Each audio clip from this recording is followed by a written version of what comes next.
ഒരു ബിസിനസ് എന്ന് പറഞ്ഞാൽ മനുഷ്യൻ നേരിടുന്ന എന്തോ ഒരു പ്രശ്നത്തിന് ഒരു പരിഹാരമുണ്ടാക്കി കൊടുക്കുക എന്നുള്ളതാണ് ആത്യന്തികമായിട്ട് പറയപ്പെടുന്നത്.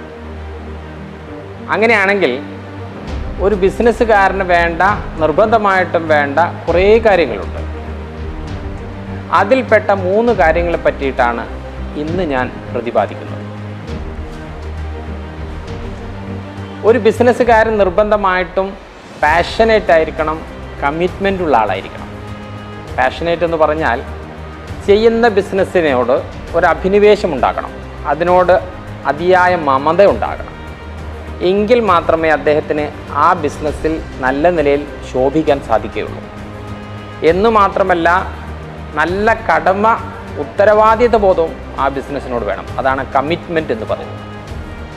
ഇത് രണ്ടും ഉണ്ടെങ്കിൽ മാത്രമേ ഒരു ബിസിനസ്സുകാരന് യഥാർത്ഥത്തിൽ അദ്ദേഹത്തിൻ്റെ ബിസിനസ്സിൽ വിജയിക്കാൻ പറ്റുകയുള്ളൂ എന്നുള്ളതാണ് ഒന്നാമത്തെ കാര്യം.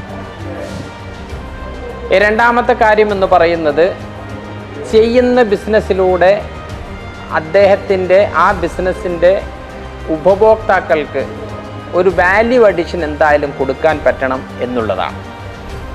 നിലവിലുള്ള അവസ്ഥയിൽ നിന്നും എന്തെങ്കിലും ഒരു ഉയർച്ച ഉണ്ടാകണം, അല്ലെങ്കിൽ അദ്ദേഹത്തിൻ്റെ നിലവിലുള്ള പ്രശ്നത്തിന് ഒരു പരിഹാരം ഉണ്ടാക്കി കൊടുക്കണം. അതാണ് വാല്യൂ ക്രിയേഷൻ അല്ലെങ്കിൽ വാല്യൂ അഡിഷൻ എന്ന് പറയുന്നത്. 2 കാര്യങ്ങൾ പറഞ്ഞു. മൂന്നാമത്തേത് എന്ന് പറയുന്നത് ലേണിംഗ് ആൻഡ് ഡെവലപ്മെൻറ്റ്.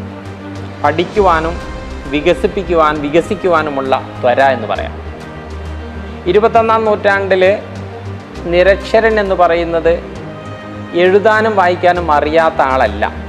പകരം പഠിക്കുവാനും പഠിച്ചത് മറക്കുവാനും പുതിയത് പഠിക്കുവാനും ത്രാണിയുള്ള, കെൽപ്പുള്ള, അതിനുവേണ്ടി ആഗ്രഹിക്കുന്ന ആളുകളെയാണ്, അതില്ലാത്ത ആളുകളെയാണ് നിരക്ഷരൻ എന്ന് പറയുന്നത്. നമ്മുടെ ബിസിനസ്സിലും അങ്ങനെയാണ്.